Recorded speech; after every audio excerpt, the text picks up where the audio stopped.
Banyak sekali yang mau coba nyekat gua, banyak sekali yang mau coba jatuhin gua. Gua itu kalau gua bilang tadi, kalau gua mati hari ini, gua nggak menyesal. Kenapa? Karena semua yang keluar dari mulut gua, ya lu mau terserah lu nggak percaya atau percaya. Semua yang keluar dari mulut gua ini adalah kepercayaan yang gua punya di hati gua. Ketika gua ngomong revolusi keuangan, orang banyak bilang, "Oh dia sebenarnya cuma persetan loh." Gua berani bela itu sampai gua mati. Kenapa? Karena gua benar-benar merasa dunia ini tidak adil. Sistem keuangan dunia ini tidak adil dan gua bertekad untuk ubah itu semua. Jadi kalau lu ambil nyawa gua hari ini, gua tidak akan menyesal. Gua tidak akan mundur dan gua tidak akan takut.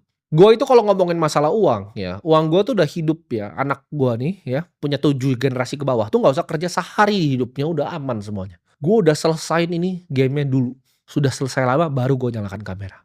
Nggak kebalik, bukan belum selesai game-nya baru nyalain kamera, malah cuman ngambilin endorse.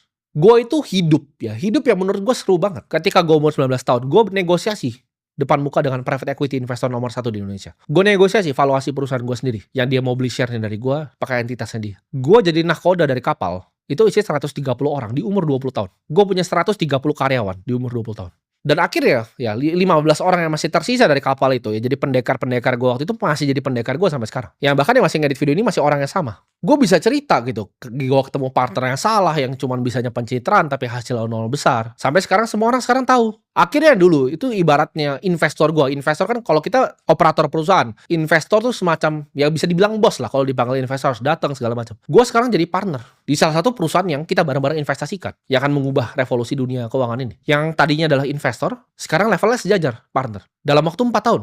Itu kenapa? Karena reputasi dan skill yang gue punya. Gue nggak takut mulai semuanya dari nol. Orang-orang paling hebat di dunia itu nggak takut mulai dari nol. Elon Musk setelah dia jual PayPal, dia jadi gembel lagi tidur di sofa. Duitnya ditaruh di 3 tempat. Satu itu Solar City, perusahaan solar yang sekarang di merger ke Tesla. Kedua itu Tesla.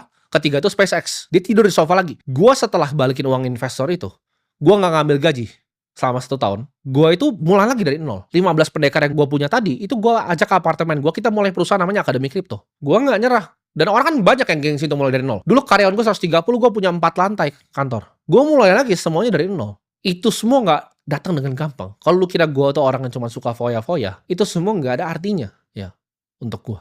Karena duit itu bagi gue cuma high score, ujung-ujungnya bakal gue bagiin semua. Gue bakal pakai semua uang yang gue yang punya untuk kebaikan orang banyak. Gue mungkin belum ketemu sekarang formatnya apa. Yang paling dekat di hati gue edukasi. Makanya gue bangun-bangun sekarang sekolah. Gue tanya, mana ada anak umuran gue punya harta seperti gue bagi-bagi bangun-bangun sekolah seperti gue. Lu jangan cuma cari di Indonesia, lu coba silahkan cari di dunia.